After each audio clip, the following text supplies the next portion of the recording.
മണ്ണിടിഞ്ഞ് ദുരന്തമുണ്ടായ ആ പുഴയിൽ, ഗംഗാവാലി പുഴയിലാണ് ഞാനിപ്പോൾ നിൽക്കുന്നത്. നമുക്ക് ദൃശ്യങ്ങളിൽ നിന്ന് കാണാം, ഏതാണ്ട് 200-300 മീറ്റർ മാത്രം അകലെ കുന്നിടിഞ്ഞ് അവിടെ മൺതിട്ട രൂപപ്പെട്ടിരിക്കുന്ന സ്ഥലം. ഒരുപക്ഷെ നമ്മൾ ആ മണ്ണ് മുഴുവൻ അവിടെ നിക്ഷേപിക്കപ്പെട്ടു എന്നാണ് ഒരു ഘട്ടത്തിൽ കരുതിയത്. പക്ഷേ ഇപ്പോൾ ഈ പുഴ മെലിഞ്ഞിരിക്കുന്ന ഈ ഘട്ടത്തിൽ ഏതാണ്ട് 300 മീറ്റർ മാത്രം താഴ്ചയിലേക്ക് വരുമ്പോൾ, താഴോട്ട് നമ്മൾ വരുമ്പോൾ, ഇതാ ഞാൻ പുഴയുടെ മധ്യഭാഗത്താണ് നിൽക്കുന്നത്.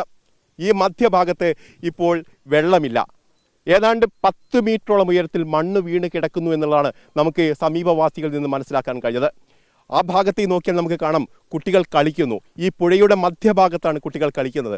ആളുകൾ പറയുന്നത് കഴിഞ്ഞ വർഷമോ അതിനു മുമ്പോ ഒന്നും ഇത്തരത്തിലൊരു അനുഭവം ഉണ്ടായിട്ടില്ല.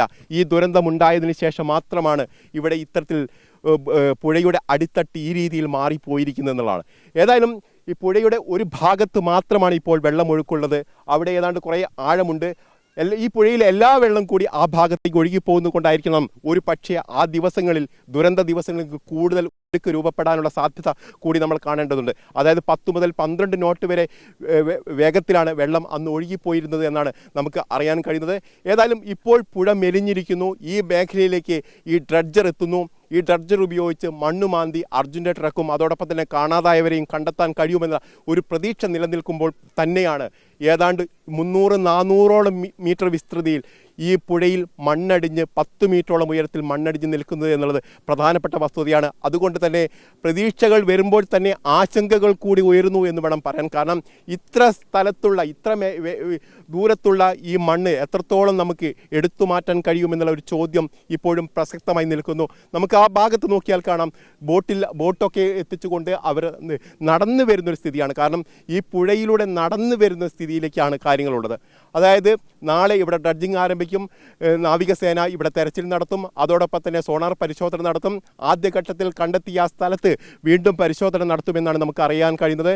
ഒരു പക്ഷേ അവിടെ ട്രക്ക് കണ്ടെത്താൻ കഴിഞ്ഞിട്ടില്ലെങ്കിൽ ഈ പുഴയിൽ ഏതു ഭാഗത്തേക്ക് കൂടി തെരച്ചിൽ വ്യാപിപ്പിക്കേണ്ടി വരും. ഇത്രയും ദൂരത്തുള്ള, ഇത്രയും കൂടുതൽ പ്രദേശത്തേക്ക് തെരച്ചിൽ സാധ്യമാകുമോ എന്നുള്ളതാണ്. കാരണം ഇത്രയും ദൂരത്തിൽ, ഇത്രയും സ്ഥലത്തുള്ള തെരച്ചിൽ സാധ്യമാകണമെങ്കിൽ കൂടുതൽ സന്നാഹങ്ങൾ ഒരുക്കേണ്ടി വരും. അതോടൊപ്പം തന്നെ ഇത് കണ്ടെത്തുക എന്നതിലപ്പുറത്തേക്ക് ഈ പുഴയിൽ അടുത്ത നാളുകളിലും ഏതെങ്കിലും തരത്തിൽ വെള്ളമുയർന്നൊക്കെ ദുരിതമുണ്ടാവാതിരിക്കുന്നതിന് വേണ്ടി കൂടി ഈ പുഴയിലെ മണ്ണ് നീക്കം ചെയ്യേണ്ടത് കൂടി അത്യാവശ്യമാണ്. അതുകൊണ്ട് ഒരു കുന്നൊന്നാകെ ഇടിഞ്ഞ് ഈ പുഴയിലേക്ക് വന്ന് വീണിരിക്കുന്നു. ആ മണ്ണാണ് എടുത്തു നീക്കേണ്ടത്. അത് സാധ്യമാകേണ്ടതുണ്ട്. അല്ലെങ്കിൽ അടുത്ത വർഷങ്ങളിൽ വെള്ളം വലിയ തരത്തിൽ ഉയർന്നു വരികയും സമീപപ്രദേശങ്ങളിലേക്കൊക്കെ വീണ്ടും ജലം ഉയർന്നു വരാനും വീടുകൾക്ക് നാശം സംഭവിക്കാനൊക്കെ സാധ്യതയുണ്ട്. അതുകൊണ്ട് ഈ മണ്ണ് കൂടി നീക്കം ചെയ്യേണ്ടതുണ്ട്.